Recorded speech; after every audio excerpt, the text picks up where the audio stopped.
नमस्ते। आज बात करते हैं भारत की सबसे बड़ी रूल बुक की, यानी हमारे संविधान की।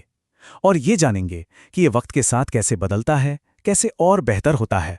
तो सबसे पहला और सबसे बड़ा सवाल यही उठता है कि क्या भारत का संविधान, जो हमारे देश का सबसे बड़ा कानून है, उसे बदला भी जा सकता है?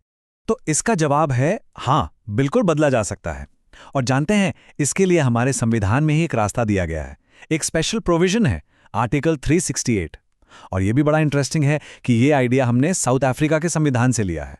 मतलब हमारे पास बदलाव के लिए एक पूरा का पूरा सिस्टम बना हुआ है।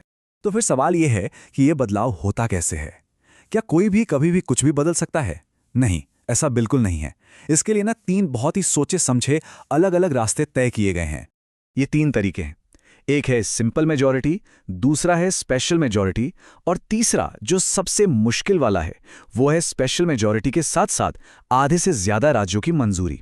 चलिए एक एक करके समझते हैं कि इन तीनों में आखिर फर्क क्या है। तो सबसे पहले आता है साधारण बहुमत या सिंपल मेजॉरिटी। यह सबसे आसान तरीका है। इसका सीधा सा मतलब है कि पार्लियामेंट में जितने सदस्य मौजूद हैं और वोट कर रहे हैं, उनमें से 50% से ज्यादा लोग हाँ बोल दें। बस जैसे मान लीजिए किसी राज्य का नाम बदलना है या उसकी बाउंड्री में कोई छोटा मोटा बदलाव करना है, तो वो इसी तरीके से हो जाता है। अब आते हैं विशेष बहुमत पर, यानी स्पेशल मेजॉरिटी पर। अब ये थोड़ा ट्रिकी है।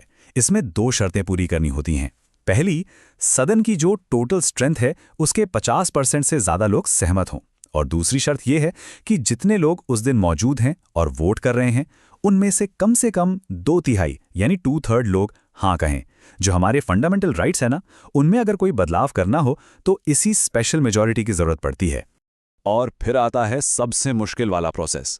इसमें संसद की स्पेशल मेजॉरिटी, वो 2/3 वाली तो चाहिए ही चाहिए, पर उसके साथ साथ देश के कम से कम आधे राज्यों की विधानसभाओं से भी इसे पास करवाना पड़ता है।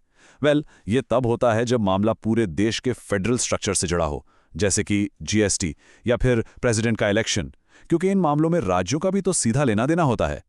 ओके, तो अब हम ये तो समझ गए कि बदलाव के तरीके क्या हैं। लेकिन अब बात करते हैं कि इन बदलावों ने असल में हमारे देश को शेप कैसे दिया है। शुरू के कुछ संशोधनों ने तो लिटरली भारत का नक्शा ही बदल कर रख दिया था। सोचिए, संविधान लागू होने के बस एक साल बाद 1951 में पहला अमेंडमेंट आता है जो जमींदारी सिस्टम को खत्म कर देता है। एक बहुत बड़ा सामाजिक बदलाव। फिर 1956 में 7वां संशोधन होता है जिसने भाषा के आधार पर राज्यों को फिर से बनाया। आज हम जो भारत का मैप देखते हैं उसकी नींव यही रखी गई थी।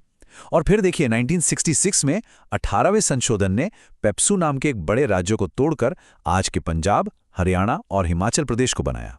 चलिए अब चलते हैं भारतीय संविधान के इतिहास के शायद सबसे ड्रामेटिक दौर में।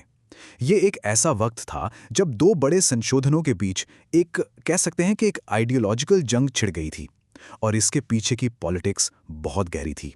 बात हो रही है 1976 के 42nd कॉन्स्टिट्यूशनल अमेंडमेंट की। इसे अक्सर मिनी कॉन्स्टिट्यूशन भी कहते हैं। और क्यों कहते हैं? क्योंकि ये इमरजेंसी के दौरान लाया गया था और इसमें स्वर्ण सिंह कमेटी की सिफारिशों पर एक दो नहीं पूरे 59 बदलाव किए गए थे। 59। तो ये टक्कर थी क्या? देखिए, एक तरफ था 42वां संशोधन जिसने सरकार और प्रधानमंत्री को जबरदस्त शक्तियां दी। इसने प्रेसिडेंट को कैबिनेट की हर सलाह मानने के लिए मजबूर कर दिया और लोकसभा का कार्यकाल भी 5 साल से बढ़ाकर 6 साल कर दिया गया। लेकिन फिर इमरजेंसी हटी, सरकार बदली और 1978 में आया 44वां संशोधन। इसका मकसद ही था 42वें संशोधन के असर को कम करना। इसने प्रेसिडेंट को सलाह पर दोबारा सोचने के लिए भेजने का अधिकार वापस दिया, लोकसभा का कार्यकाल वापस 5 साल किया, और एक बहुत बड़ा बदलाव ये हुआ कि संपत्ति के अधिकार को फंडामेंटल राइट्स की लिस्ट से हटाकर सिर्फ एक लीगल राइट बना दिया गया। तो ये एक तरह से डेमोक्रेटिक बैलेंस को रिस्टोर करने की कोशिश थी। चलिए अब कुछ ऐसे अमेंडमेंट्स की बात करते हैं जिनका असर हम सबकी जिंदगी पर और हमारे डेमोक्रेसी पर सीधा सीधा पड़ा है। ये नंबर 18, ये बहुत खास है। 1989 में आया 61st संशोधन जिसने वोटिंग की उम्र 21 से घटाकर 18 साल कर दी। जरा सोचिए, एक झटके में देश के करोड़ों नौजवानों को वोट डालने का, अपनी सरकार चुनने का हक मिल गया। ये एक गेम चेंजर था। और हमारा संविधान सिर्फ कानूनों की किताब नहीं है, ये भारत की डाइवर्सिटी को भी सेलिब्रेट करता है। जैसे समय समय पर 8वीं अनुसूची में नई भाषाएं जोड़ी गईं। 21वें संशोधन से सिंधी जुड़ी, फिर 71वें से कोंकणी, मणिपुरी और नेपाली, और फिर 92वें संशोधन से बोडो, डोगरी, मैथिली और संथाली को भी ऑफिशियल लैंग्वेजेस का दर्जा मिला। और इसे याद रखने की एक मजेदार ट्रिक भी है, 21 + 71 = 92।